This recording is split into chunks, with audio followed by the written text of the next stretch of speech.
Have you ever felt like you were living for someone else, like your life was defined by others' expectations, leaving you lost and invisible? Enji's journey is more than just a story. It's a reflection of every one of us who's struggled to find our own voice, to reclaim our power from the people and systems that try to define us. If you've ever felt bound by silence or a role you didn't choose, this story is for you. I stood in the grand entryway of the Ha family mansion, the scent of polished wood and expensive perfume hanging heavy in the air. It was a scent that had become part of me, a lingering reminder of the life I had been molded to lead. The marble floors beneath my feet gleamed with an almost unnatural shine, reflecting the high ceilings and gilded chandeliers that adorned the room. Everything in this house was built to perfection. Everything except for me. The family's voices drifted from the dining room. Laughter, discussions of business, casual mentions of their daily affairs. Their voices were like background music to my life, filling the space around me, but never truly reaching me. I was always here, always listening, always present, yet invisible. I was nothing but a tool, a servant, swallowed by the grandeur of this world they had created, my world. Unji, arrange the flower vases for the dinner party, came the command from Lady Ha, her voice sharp like the click of a ruler against the desk. Without hesitation, I moved, gathering the crystal vases from the sideboard. My fingers brushed against the smooth, cool surface of the glass as I arranged the flowers in symmetrical perfection. It was all part of the dance, the delicate ballet of service, of pleasing them with every gesture, every glance. My entire existence was a performance. I existed for their comfort, their needs, their desires. Each day bled into the next. I woke to the sound of the house's soft hum, the clock ticking, the staff moving with practiced precision, the sound of Lady Ha's heels clicking against the marble as she walked through the halls. My morning was spent organizing the schedules of the family, making sure everything ran like clockwork. Every moment was accounted for, every request fulfilled, every action executed with the utmost care. There was no room for error, there was no room for me. What would it be like to live for yourself? The thought came and went before I could grasp it, just a fleeting whisper in the storm of my responsibilities. I didn't know how to live for myself. I was a servant, and I was good at it, so good, in fact, that no one saw me as anything else. I watched as Lady Ha sat at the head of the dining table, her regal posture reminding me of a queen in her court. She was flawless. And yet, she never saw me. She never saw the woman standing in the shadow of her throne, the woman who had been trained to keep her life tidy, to make sure everything was in its place. Not once had she looked at me as a person. I was simply an extension of her world, a tool that could be relied upon to handle the minutiae of her life without question. In her eyes, I was nothing but an object, an accessory to her perfect world. She would never know the depths of the loneliness that seeped into my bones as I stood behind her, arranging things for her benefit, never once allowed to partake in the life I was so carefully curating. I was allowed to exist in the background, as long as I stayed out of sight. Lady Ha's voice broke through my thoughts. "Inji, don't forget the menu for tomorrow's event." The words were sharp, cutting through the silence between us like a blade. I nodded, my eyes lowered. The tension in the air seemed to thicken as I moved to the kitchen, my movements fluid, practiced. Every step I took was dictated by years of conditioning. I was invisible, but not useless. I was the background music to their lives, always there, always performing. Is this how it will always be? The question gnawed at me, but I shoved it away. There was no room for doubt. There was only obedience. The kitchen, too, was a world of its own. Pristine, organized, every utensil perfectly aligned, every dish prepped with meticulous care. I stood at the counter, my hands moving through the motions like clockwork. There was comfort in this routine. Comfort in knowing my place. But then the door swung open. Sioho. He stepped into the kitchen, his presence filling the space like a burst of fresh air. I froze for a moment, unable to shake the feeling that something inside me stirred when I saw him. He was different from the rest of them, different from the rigid, controlled expectations of his family. He moved through life with an ease, a freedom that felt foreign to me. He didn't have the weight of the mansion's walls pressing down on him. He smiled at me, that rare, effortless smile that always made my heart skip. His gaze met mine, and for a brief moment, I felt seen. No one had ever truly looked at me like that. He wasn't just looking at a servant, he was looking at me. I quickly turned my eyes back to the counter, feeling heat rise to my cheeks. No, I am nothing more than a servant. I don't belong in his world. Bunji, he said, his voice soft but steady. You're not just here to clean, you know. You could... He paused, seemingly unsure of what he was trying to say. Was he trying to tell me something? I didn't know. It was too much. I swallowed hard, my breath catching in my throat. I know my place, Sioho, I replied, my voice betraying none of the confusion or longing that bubbled up within me. He studied me for a moment, his gaze intense, searching. What if your place isn't here? The words lingered between us, heavy and unspoken. His eyes flickered to the kitchen, to the pristine counters, to the world I had built for myself in the background. He didn't know it, but the weight of those words struck me in a place I couldn't quite reach. What if there was more for me? I took a step back, retreating into the silence I had always known. I have my duties, I said, the words flat, as if to remind myself more than him. Soho didn't answer. He simply nodded, a flicker of something in his eyes, something I couldn't place, before he turned and left the room. As the door closed behind him, I let out the breath I hadn't realized I was holding. My place isn't here. It never has been. Yet I am trapped in this mansion, trapped in the world they've created for me. I returned to the counter, my hands moving mechanically.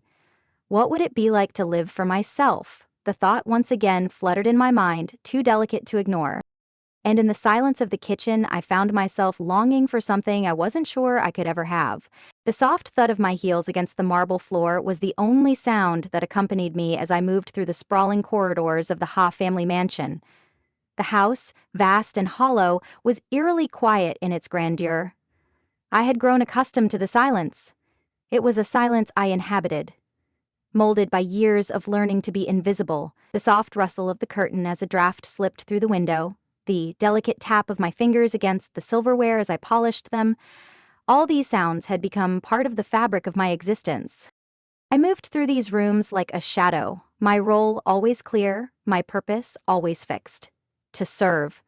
To remain in the background, to be the perfect servant, with no life, no identity of my own. I had learned early that the Ha family didn't require a person. They needed a machine, one that moved smoothly, one that never hesitated, one that performed without complaint. And so I was nothing more than that. A tool, a piece of finely tuned machinery in the cold, well-oiled machine of their lives. What if I stopped? The thought drifted through my mind, uninvited, but I quickly pushed it aside. What else was there for me? I had no choice. I was bound by the rules of this house, by the expectations placed upon me. That was until he returned. Siho. The moment he walked into the house, everything shifted. It wasn't as though I hadn't seen him before. He had always been a distant presence in my life, a name, a face in a crowd. But now, as he stepped through the threshold of the family home, it felt different. There was an energy in the room, something electric, something that made my pulse quicken and my breath hitch in my chest. His eyes scanned the room as if he was taking in every detail, but there was something about his gaze, something that lingered longer than necessary. When his eyes landed on me, I froze. He had always been handsome in a way that made hearts race, but it wasn't his looks that caught me off guard. It was the way he looked at me. Like I wasn't just part of the furniture, like I was real. I had always been invisible in the house, part of the background to be managed and dealt with, but in that moment, his gaze made me feel seen. I quickly lowered my eyes, busying myself with the task of adjusting the vase of orchids on the table, the cool ceramic against my fingertips grounding me. The familiar action helped me regain some semblance of control. Focus. Keep your composure. Yet his presence lingered like a shadow, following me through the halls, through the rooms I moved in. I was keenly aware of him now, of the way he watched me with an intensity that unsettled me. The next day, it happened again. He entered the kitchen while I was preparing lunch, his footsteps light against the marble floor. I didn't need to turn to know he was there. His presence was a quiet storm, drawing all the air from the room. The moment I glanced up, I caught him watching me. His gaze was unguarded, filled with something I couldn't place. Something curious. "You're here early," I said, forcing the words out. My voice too soft, too controlled. His lips quirked into a small smile, the kind that made his eyes light up. "I like the mornings," he said. "Everything is quieter, more honest." I nodded, unsure of what to say. My world, my existence was anything but quiet. And honesty? Honesty had no place here. Not for me. "Is everything to your liking?" I asked, keeping my eyes on the knife in my hand as I sliced the vegetables with practiced precision. "It's fine," he said, pausing for a moment. "It's just, I've been back a few days and I haven't seen much of you. I thought I'd find you here, though." I could feel my pulse thrum in my ears. Why is he saying this? "I've been busy," I replied, my words cold, precise. "There are many things that need to be done." His eyes softened as they fixed on mine, and for the first time, I saw something other than the detached distance that had always defined our relationship. There was a flicker, something like concern, maybe? Or understanding? He leaned against the doorframe, arms crossed loosely. "You don't have to hide in the background, you know," he said, his voice quiet, almost gentle. "There's more to you than this." His words hit me like a thunderclap. More to me than this? I hadn't heard anyone say something like that in years. I swallowed, my throat tightening. It was as if he had uncovered something I had long buried, something I had never allowed myself to consider. Could there be more to me? I've always been just this. "I never knew there was more," I whispered, my voice barely above a breath. "Until now." His gaze intensified, as if he wanted to say something more, but instead he simply nodded and turned away, leaving me standing there, my heart thundering in my chest. Why did I say that? The question circled my mind as I continued with my tasks, but it was futile to push it away. I had never thought of myself as anything more than a servant, an extension of their will. Yet, Sioho's words had planted a seed of doubt in my mind, one that I wasn't sure I could erase. The days that followed were a blur. Soho would seek me out occasionally, his words always laced with something deeper, something I couldn't quite understand. Our conversations grew longer, more personal. Each time, I found myself at a crossroads, torn between the life I had always known, the life I had been trained for, and the stirring sense of something more that he had awakened in me.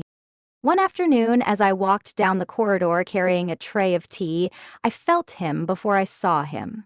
His presence was a weight in the air, pulling me toward him like a magnet. I paused, and when I turned, I found him standing at the end of the hall, waiting. For me. "Unji," he said, his voice low, a touch of warmth in it. "You don't have to be alone in this, you know." My heart stuttered, my breath caught in my throat. For a moment, I couldn't speak. What do I say to that? I don't know what you mean," I finally said, the words coming out strangled. He took a step forward, his gaze unwavering. "I know you don't, but I see you, and I think there's more to you than you realize." For the first time in years, I felt a flicker of hope stir in me. Fragile, uncertain, but undeniably real. It was a feeling I had long buried under the weight of my obligations, my training. Could it be possible to escape this life? Could I have a choice? As Siho stood there, waiting for an answer I couldn't give, I found myself facing a door I never knew existed. A door to a life I wasn't sure I was ready for. And yet, a part of me longed to open it. Is there more to me? The question lingered, unanswered, as the world around me fell silent. The mansion was cold. The warmth of yesterday's conversations, those brief moments when Suho's gaze had lingered a little longer than usual, seemed so distant now. The walls, always immaculate, felt suffocating. The house feels like a cage, I thought, and for the first time I wondered if I had been born inside it. It was late, the house eerily quiet. I was alone in the study, organizing papers as usual, but tonight, the stillness weighed heavier on me. My fingers trembled slightly as I sorted through a pile of legal documents on the desk. The family's business dealings, contracts, investments, mergers. Every piece of paper felt like an anchor to a life that was not mine. As I sifted through the files, one document caught my attention. It was out of place, one among many, but this one was different. The handwriting on the top of the page was unfamiliar. Soyan, it read, in neat, deliberate letters. My heart skipped. I had seen Soyan's name on documents before, but something about the way it appeared on this one, something about the angle, the urgency, felt wrong. I opened it, my fingers moving automatically, but every word felt heavier, suffocating. The document detailed a plan, a blueprint for control. Control of the Ha family's assets, their fortune. Soyeon's name was all over it, but the most damning part was the list of signatures. My signature. My stomach dropped. How could this be? I had prepared this document, hadn't I? It was routine, a simple request from Lady Ha, one of many I'd processed without thinking, without question. My breath quickened as I scanned the words. The Ha family's fortune would be transferred to a new entity, Soyeon's entity, upon the signature of one final document. The plan was detailed, thorough. Soyeon had been manipulating the legal framework, leveraging her position, and I had unknowingly helped her. I had been complicit in the act of betrayal. No, this can't be true. The thought flickered like a candle in the dark, but the words on the paper burned it away. Every sentence felt like a knife in my chest, carving away at the trust I had built, the loyalty I had given so freely. I had served this family, worked my hands raw for their every whim, and in return I had received nothing but their disregard. I staggered back, the room spinning. My mind was a whirl of confusion and disbelief, but there was no escaping the truth. I had been nothing more than a pawn in Soyeon's game, a game I never knew I was playing. All these years of devotion, my endless efforts to maintain order, to serve with precision, had been for nothing. The Ha family had never seen me. They had never needed me. I had only been useful, expendable, a tool in their carefully crafted empire. The air felt heavier now, thick with the weight of betrayal. How long? How long had Soyeon been planning this? How long had I been blind to the truth? I stumbled to the window, pressing my palm against the cool glass. Outside the world was still, the night swallowing up the edges of the mansion's lawn. I couldn't breathe. The realization was suffocating. The house, the family, Siho, they had all been a carefully constructed lie. What have I been doing all this time? I thought, the question haunting me like an echo. I spent years serving you, and you never once saw me. Only what I could give you, only what I could provide. Tears stung the corners of my eyes, but I blinked them away. I am not weak. I am not weak. I repeated it like a mantra, but the words felt hollow, empty. The truth I had uncovered shattered everything I had ever believed about myself. The trust I had placed in this family, my loyalty to them, my unquestioning service, had been nothing more than a tool for their manipulation. Was I nothing more than a tool, too? My chest ached, my heart thrumming painfully against my ribs. The image of Seoho flashed in my mind, his eyes always so full of curiosity, of understanding. Does he know? The question pierced me deeper than anything else. Was he a part of this too? Had he known and had he played me like everyone else? Or was he just as much a pawn in Soyeon's game as I was? I couldn't bear the thought of him being involved. Not after everything. Not after how he made me feel seen, something I had never thought was possible. How could he be part of this? I couldn't stop the trembling that had begun to course through my body. My legs felt unsteady, my mind in disarray. I need to confront this. I can't just sit back anymore. I need to confront them all. My hand reached out for the door, the cool metal of the handle grounding me as I pushed it open. The house seemed too quiet now, too still, as if holding its breath. The weight of the knowledge I had uncovered hung over me like a storm cloud, dark and oppressive. I wandered through the hallways, my steps slow and deliberate. Each room I passed seemed to mock me with its polished perfection, with its beauty that was nothing but an illusion. The illusion of control. I could see it now. Every smile, every conversation, every gesture had been carefully orchestrated. The Ha family wasn't a family, it was a corporation, and I was nothing more than an employee, an invisible cog in their machine. I found myself standing outside the door to the family's sitting room, where Lady Ha and Seoho were having their usual evening discussion. My breath hitched as I raised my hand to knock, but I hesitated. What will I say? How can I confront them? Before I could move, the door opened and Seoho stood there, his eyes locking with mine. His expression softened when he saw my face, and for a moment, I saw the concern in his gaze. "Eunji, what's wrong?" His voice was low, almost whispering, as if he feared disturbing the fragile silence of the room. I couldn't answer him. The words were lodged in my throat, a painful lump that refused to be spoken. The betrayal, the hurt, the confusion, all of it rushed through me in a tidal wave, too much for me to process in that moment. I turned away, my voice barely above a whisper. I need to be alone. Without another word, I walked away, leaving him standing there, his hand outstretched as if he had reached for something he had no right to touch. And as I disappeared into the empty hallway, the weight of everything, the truth, the lies, the betrayal, pressed down on me, suffocating me in its unbearable weight. How had I been so blind? The question burned in my mind as I stumbled to my room, the walls closing in around me. The Ha family, Seoho, Soyeon, Lady Ha, had all been part of a game I never knew I was playing. And now that I had uncovered the truth, there was no going back. The door clicked shut behind me and I sank onto the floor, the weight of my revelation crashing over me like a flood. I am no longer just a servant.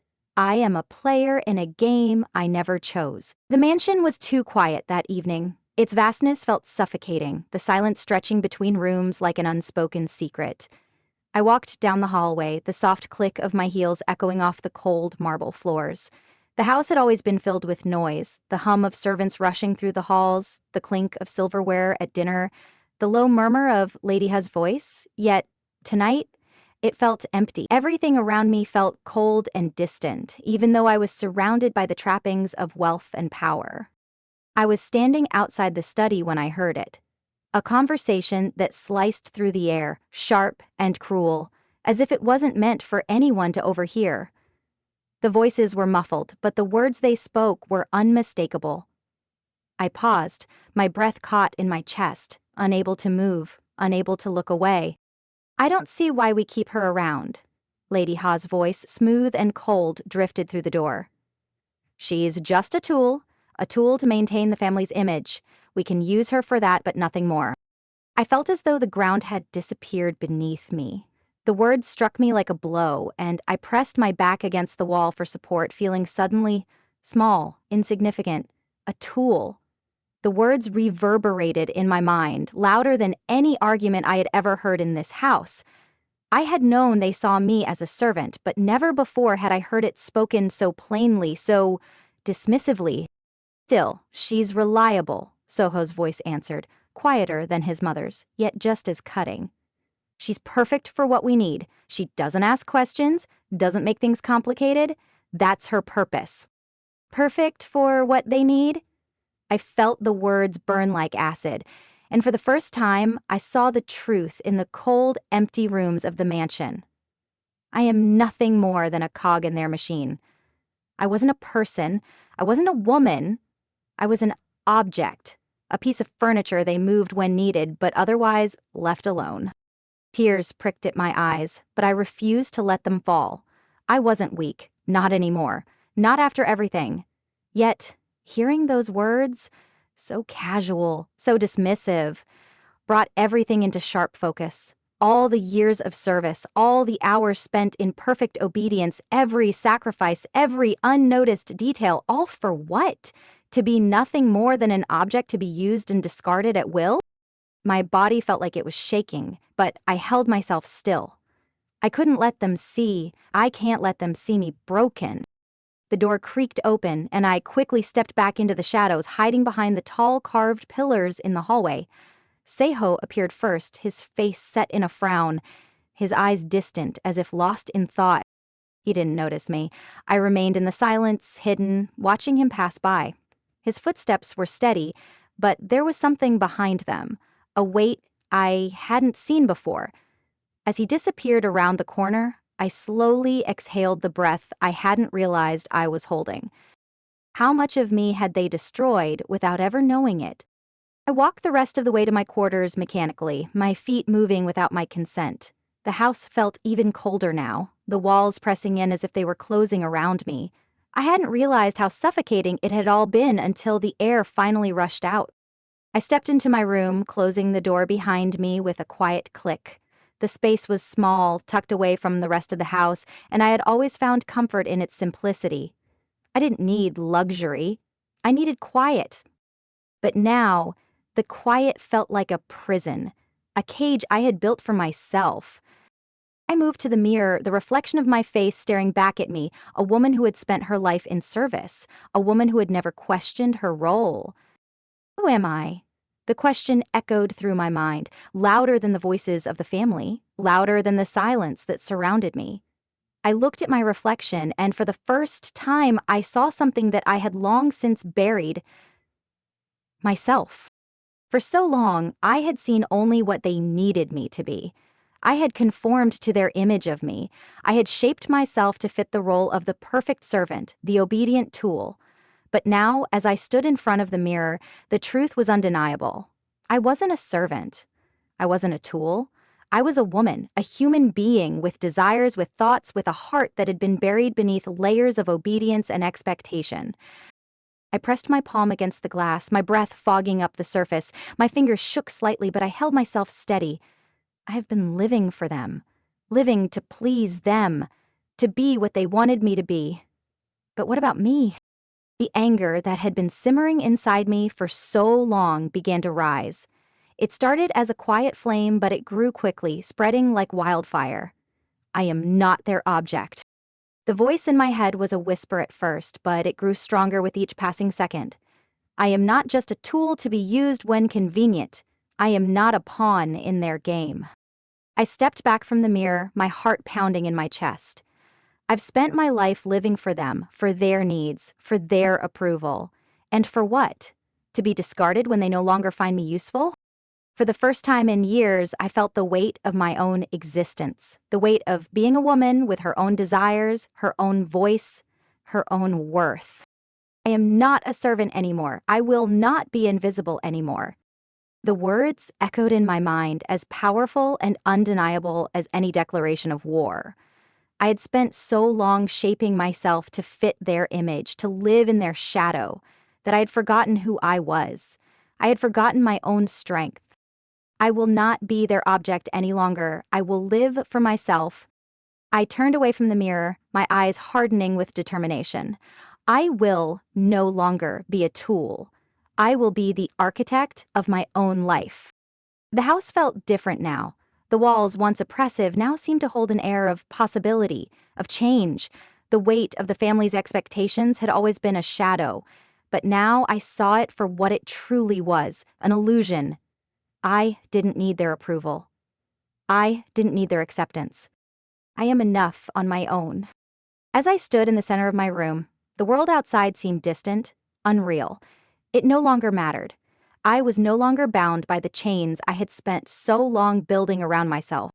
I am free, and I will make my own way.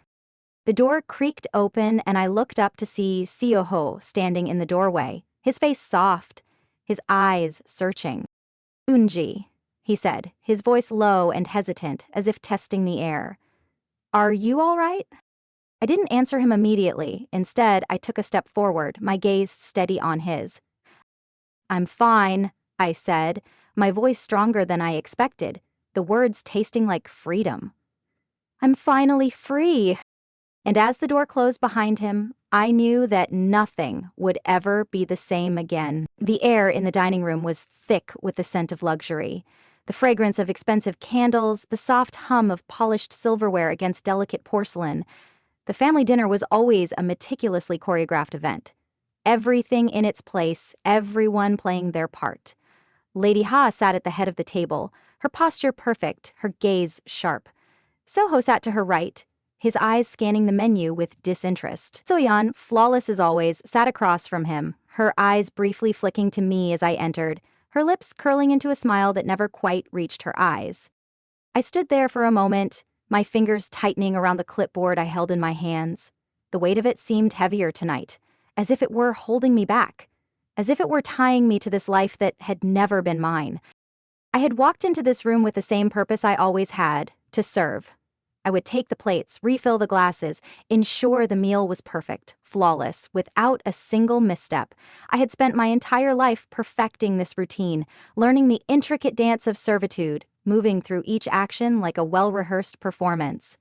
And then I remembered. I wasn't their servant anymore. I could feel my pulse quickening, a low hum of determination vibrating through me. As my hands moved mechanically to the tray, I set it down, the sound of the porcelain against the table breaking through the silence. Every eye in the room turned to me. For a moment, it was as though time itself had slowed down. I looked around the table, each face illuminated by the soft glow of the chandelier above. Lady Ha, her sharp eyes never leaving me, the matriarch who had so carefully built this empire. Seho, his expression unreadable, yet there was a flicker of something. Curiosity, concern, maybe even confusion, as he caught my gaze. And then there was Soyeon, sitting with her flawless mask, the cold edges of her smile never faltering, though I could see the subtle shift in her demeanor, the faintest crack in her composure. I swallowed the lump in my throat. This was it, the moment I had been preparing for, the moment I had dreamt of for so long, though I had never allowed myself to acknowledge it until now. The moment I would take control of my life and walk away from the chains that had bound me for so long. I placed the clipboard down on the table, the sound sharp in the quiet room. I resign, I said, my voice steady, calm, though the storm inside me raged. The words hung in the air like a weight, heavy and undeniable. It felt like the entire room held its breath, the silence stretching between us, suffocating. For a long moment, no one moved. No one spoke. Seoho's brow furrowed, his eyes widening with shock, disbelief flashing across his face. His mouth opened as if to speak, but no words came out. Soyeon's perfect smile faltered for the briefest second, her eyes narrowing in annoyance, her facade cracking, but she quickly masked it with a cold, tight-lipped smile. Lady Ha remained still, her gaze never leaving me, her expression inscrutable, though I could see the flicker of something, anger, perhaps, or maybe just a deep, profound disappointment. I waited. The room was so quiet I could hear my own heart pounding in my chest, each beat a reminder that this was my decision, this is my life now. I didn't belong here anymore. I didn't belong to them. I had spent so many years thinking I did, thinking my life was meant to be a series of small acts of service, of obedience, but not anymore. I don't belong to you anymore, I said, my voice low, but each word a declaration of my freedom. I belong to myself. The words felt foreign, like they were part of someone else's story, someone who had never been afraid. Soho looked at me, his face stricken, torn between confusion and something else I couldn't place. He reached for the edge of the table, his fingers brushing against the cold surface, as though unsure of what to do with this new reality I had just thrust upon him. He opened his mouth to speak, but I cut him off, not wanting to hear any more words of pity or confusion. "Don't try to stop me," I said, my voice firmer now, the resolve growing inside me. "I'm not your servant anymore. I'm not anyone's tool." I turned away before anyone could speak, my footsteps echoing in the silence behind me. With each step, I felt the weight of a lifetime of obedience fall off my shoulders, piece by piece. I was no longer the servant, the invisible woman who existed solely to fulfill their needs. I was free. I walked out of the dining room, the familiar, oppressive walls of the mansion closing behind me, and I felt as if I were stepping into a new world. In the stillness of my room, the reality of what I had done hit me all at once. I was no longer trapped. I wasn't just walking away from the Ha family. I was walking away from the life I had been forced to live. I was leaving behind the woman I had been, the woman who had been shaped, molded, and controlled by their expectations. I moved quickly, pulling out the small locked box I kept hidden in the back of my closet. I didn't want to look at it, didn't want to examine the fragile pieces of my independence. But now, as I held the key in my trembling hand, I knew it was time to face them. I opened the box and pulled out the small bundle of documents. My forged birth certificate, my secret savings account details, my carefully hoarded independence. These were the things that belonged to me, the things I had built in secret, pieces of myself I had hidden from everyone, even from myself. The weight of the box felt lighter in my hands than it ever had before. These weren't just pieces of paper, they were my freedom. They were my declaration that I was no longer the Ha family's property. I held them close to my chest, my heart racing with a mixture of fear and exhilaration. For the first time in my life, I was truly alone, and for the first time, I was completely free. There would be no more serving, no more bending to their will. I would build my life now. I stood in the center of my room, my eyes fixed on the window before me. The night sky stretched out beyond, a canvas of infinite possibilities. I could hear the soft wind rustling through the trees outside. I will no longer be their object. I will live for me. And for the first time in years, the world outside seemed open, brimming with potential, brimming with freedom. I took a deep breath, feeling the weight of my decision settle into my bones. As I walked away from the mansion, leaving it all behind, I knew one thing. This was the moment that would define me. I was no longer the woman I had been. I was someone new, someone free, and nothing would ever take that away from me. The apartment was small, barely large enough for the few belongings I had managed to carry with me. The walls were cracked, the paint peeling in places where moisture had seeped through the cracks, but it was mine, at least for now. The room smelled of dust and unfamiliarity, the air heavy with the scent of old wood and the faint staleness of a life I had never known, and felt like a far cry from the mansion, from the polished silver and grand dinner tables I had once served with perfect precision. I stood at the window, looking out at the street below. The city was alive with noise, with motion, but here in my tiny, run-down apartment, it felt like time stood still. The soft murmur of cars passing by, the distant laughter of people huddled in groups on street corners, it all seemed so distant. The weight of the world outside pressed against my chest, suffocating, and for the first time, I truly felt alone. I used to live for their approval. I used to live to serve, to keep everything neat and perfect, to make sure the house ran like a machine. But now, there was nothing. No house to clean, no family to serve, just me. I sat down on the small couch in the corner of the room, my fingers tracing the edge of a cushion. It was lumpy, the fabric worn thin, but it was a place to rest, a place that was mine. This is real, I thought. This is the world I've chosen. It was so different from what I had known, so raw. I could feel the weight of every decision pressing down on me like 1,000 eyes watching, judging. There was no one here to tell me what to do, no one to instruct me, to make me feel invisible. I could do whatever I wanted. But I didn't know what to do. Where do I go from here? The question echoed in my mind, unanswered and unwanted. I had never asked that question before. I had never been allowed to. My life had been dictated by the needs of the Ha family, by the house I had served.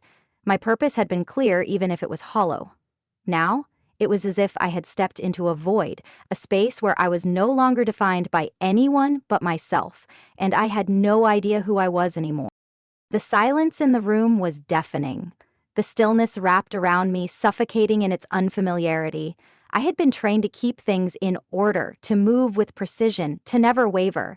It was ingrained in me like second nature. But now, there was no order, no rules to follow, no expectations to meet. I was free, but that freedom felt like a burden, like a weight I couldn't quite carry. I was lost in the silence when a knock on the door startled me. I hadn't been expecting anyone. My breath caught in my throat, my heart quickening as I stood up, unsure of what to expect. I moved toward the door slowly, my fingers hesitating over the handle. Who could it be? I opened it, and there stood a woman, her face weathered with experience, but her eyes filled with warmth. She was shorter than me, her clothes simple yet comfortable. There was a sense of quiet strength in her posture, something that made me feel, for the first time since leaving the mansion, as though I wasn't completely alone. "You must be Unji," she said, her voice soft, like the rustling of leaves. "I'm Gia. I live in the building next door. I've seen you around. I thought you might need someone to talk to." I hesitated for a moment, uncertain. Talk to? What could I possibly say? How could I explain the tumult of emotions raging inside me? She must have sensed my hesitation because she gave me a small, understanding smile. "I've been where you are," she said gently. "I used to work as a domestic too. I know how hard it is. But there's a community of us, women who have been through the same thing. We understand." Gia's words hit me with a surprising force. A community? I hadn't known such a thing existed. Women who had shared the same struggles, the same pain, the same fears. For the first time, I felt a flicker of hope, a glimmer of something more than loneliness. "I'm sorry, I didn't mean to intrude," Gia continued, her eyes gentle but full of compassion. "I thought you might want to come with me, meet the others. It's not much, but it's a place where you can be heard." I stood there for a moment, the weight of my decision pressing down on me. My instinct was to close the door, to retreat into the safety of my isolation, to avoid facing the mess of emotions I had tried to bury. But something in Jaya's voice, something in the way she spoke to me, like she saw me, truly saw me, made me pause. I nodded, my voice quiet but steady. "I'll go." Gia smiled, and for the first time in what felt like forever, I felt something stir inside me. Connection. Something I had thought I would never experience again. We walked through the city streets, the noise of the outside world buzzing in my ears, but with each step the weight on my shoulders felt a little lighter. Gia led me to a small community center tucked away in a narrow alley. It was unassuming, but as we entered, I was greeted by a group of women. Each of them wore the same look, tired but resilient. They smiled at me as though they knew exactly what I had been through. They knew the weight of silence, the suffocation of servitude. One woman, older than the rest, spoke first. "You're welcome here," she said, her voice firm but kind. "We've all been through it. Some of us are still trying to rebuild. You're not alone anymore." I sat down with them, and as they spoke, I felt a shift inside me. These women had lived through the same struggles, the same quiet oppression, and yet they had survived. They had found a way to reclaim their lives, to speak their truth. They had learned to stand tall, not just for themselves, but for each other. I used to live for their approval, I thought, my heart heavy with the weight of those words.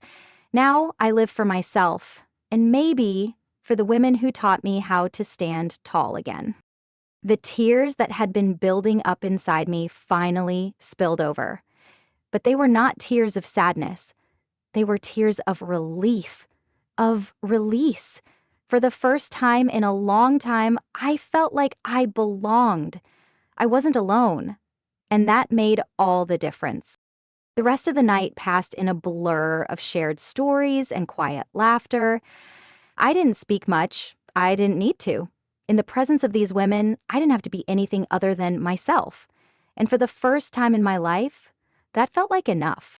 As I left the community center later that night, Gia walked beside me, her hand resting lightly on my shoulder. "You've made the first step," she said, her voice warm.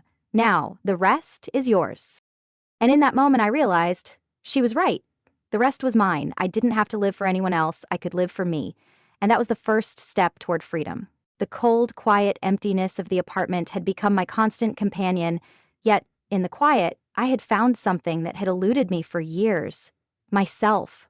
Slowly, I was beginning to rebuild. Not just the fragments of my life, but something deeper, something rawer. My sense of self. Each day, I woke up not as a servant, not as an object to be used, but as a woman reclaiming her power. I could still hear Soyeon's words in my mind, cold and dismissive. "She's just a tool. We can use her for the family's image." "She's a tool, a tool, a tool."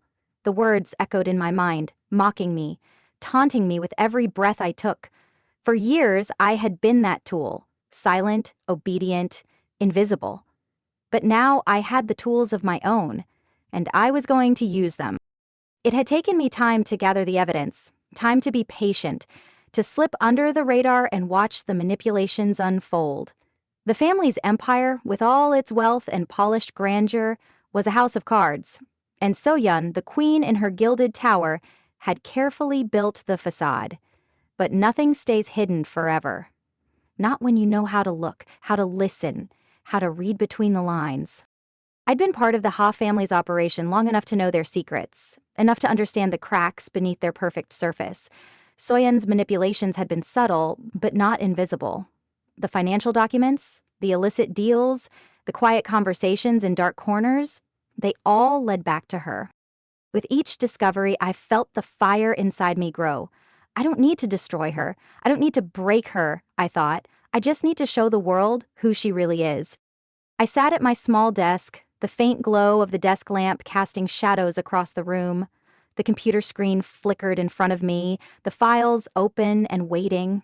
Evidence of So-yeon's betrayals, the transactions, the backdoor deals, the signed documents. Everything was there, laid bare in front of me, vulnerable, exposed.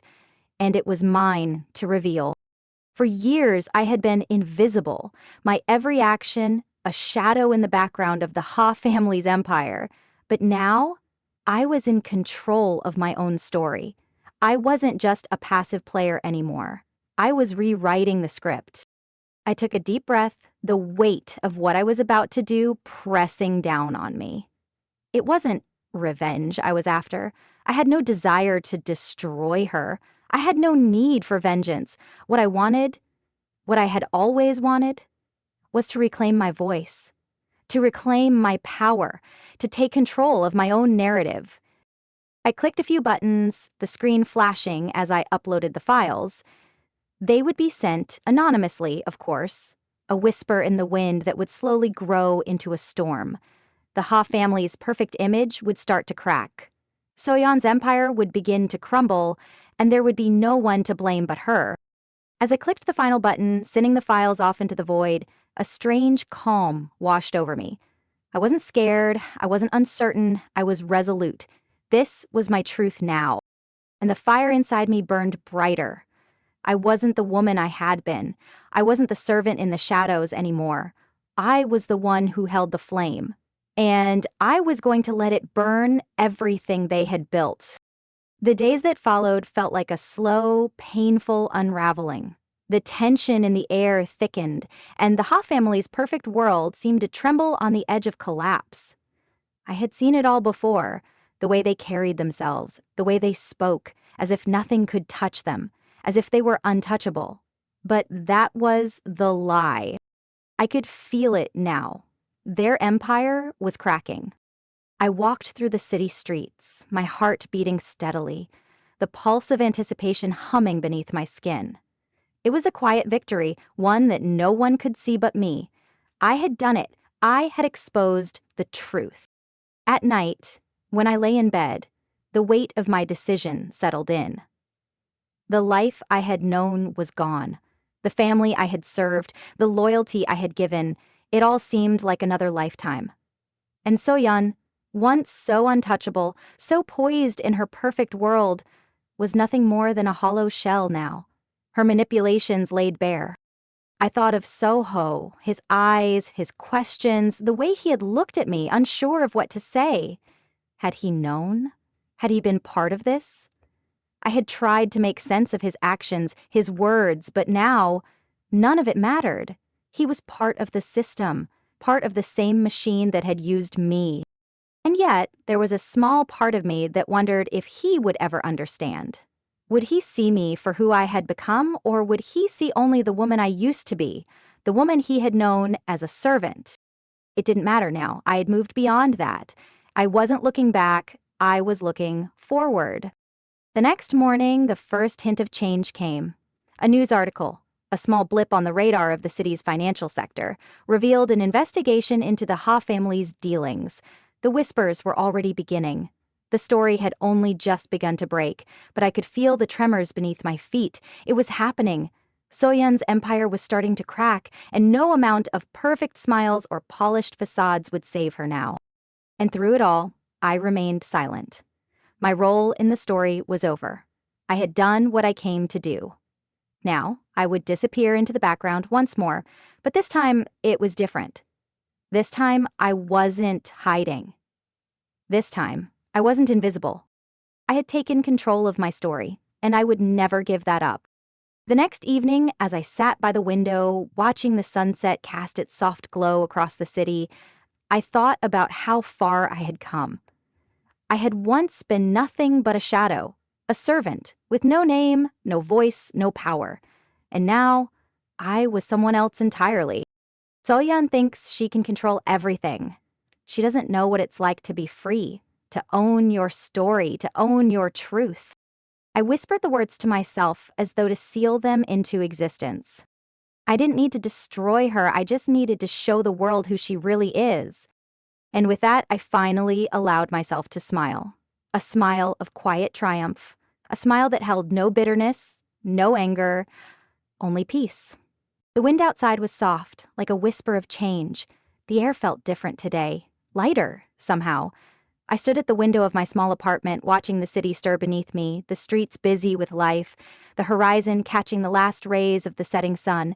The world was moving forward, and I was moving with it.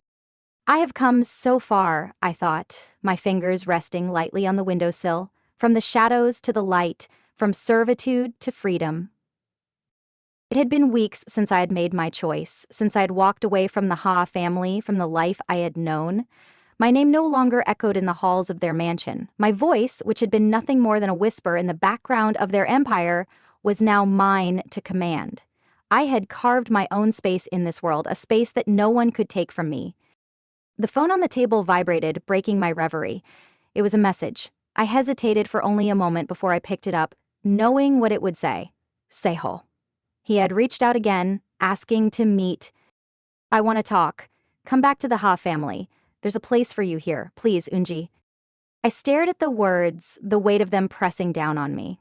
He wanted me to return to the life I had left behind, to return to a life of silence, of obedience, of invisibility. My fingers tightened around the phone, but I didn't reply. I didn't need to. The answer was already clear in my heart. The day of our meeting arrived quietly, without fanfare. I stood in front of the Ha Foundation building, the place where everything had begun. It felt like a lifetime ago that I had been part of this world. The grand facade of the building, the polished marble floors, the cold, efficient atmosphere, it all seemed so far removed from who I had become.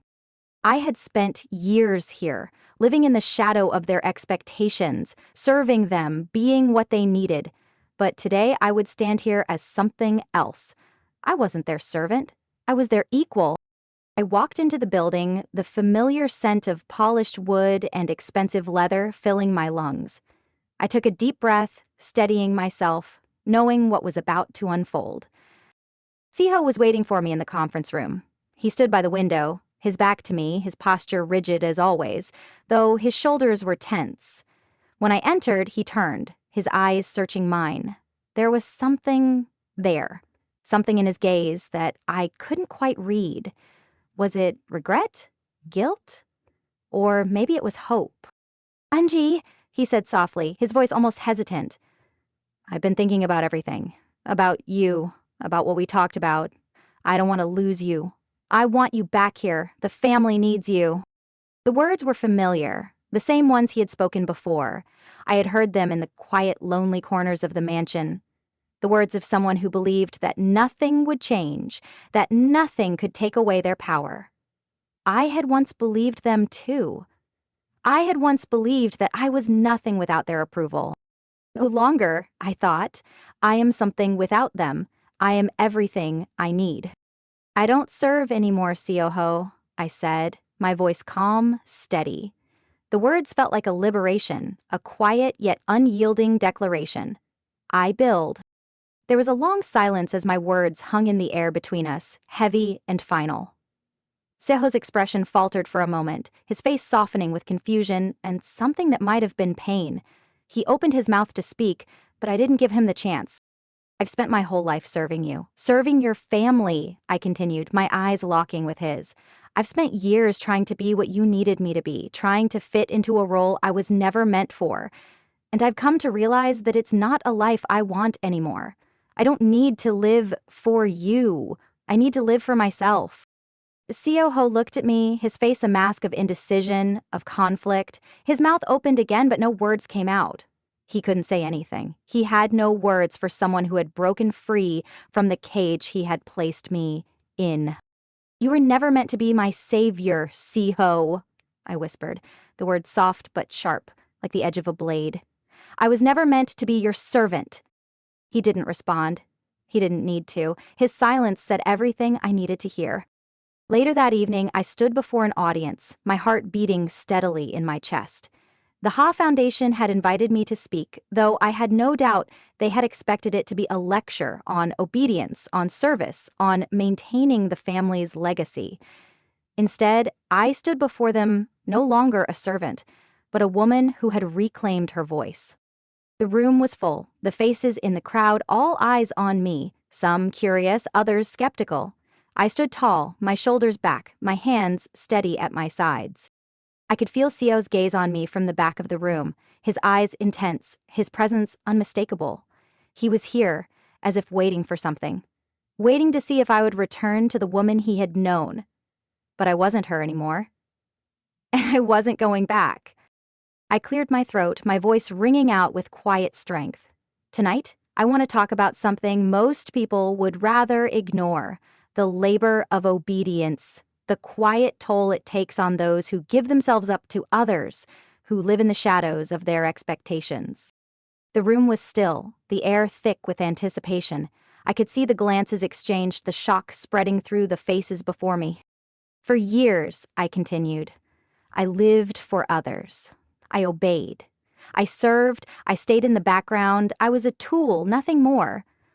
But I've learned that we are all more than the roles we're given. We are more than the labels others put on us. I paused, my gaze sweeping the room, letting my words sink in.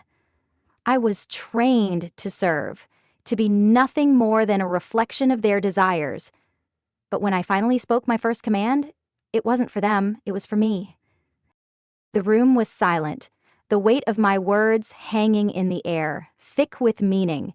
I could feel the power of that moment, a moment I had fought for, a moment that would never be taken from me. As I walked off the stage, the applause was quiet, respectful. It wasn't thunderous, it wasn't loud, but it was meaningful. For the first time, I had spoken my truth, and that was enough. I wasn't their servant anymore. I wasn't anyone's tool. I was free, truly free. And as I walked away from the stage, from the life I had left behind, I knew that my journey was only just beginning. I had reclaimed my voice, my power, and nothing could take that from me. The door to the future was wide open, and I was walking through it. No longer a shadow, but a woman who had found her place in the world, a place where she was no longer invisible. And in that moment, I knew the rest of my life was mine to build. True freedom comes not from escaping external chains, but from breaking free of the ones we've built for ourselves. It's about rejecting the roles we didn't choose, finding our own worth, and stepping into a life we defined. As you reflect on Unji's transformation, ask yourself, what part of your life have you been serving without realizing it?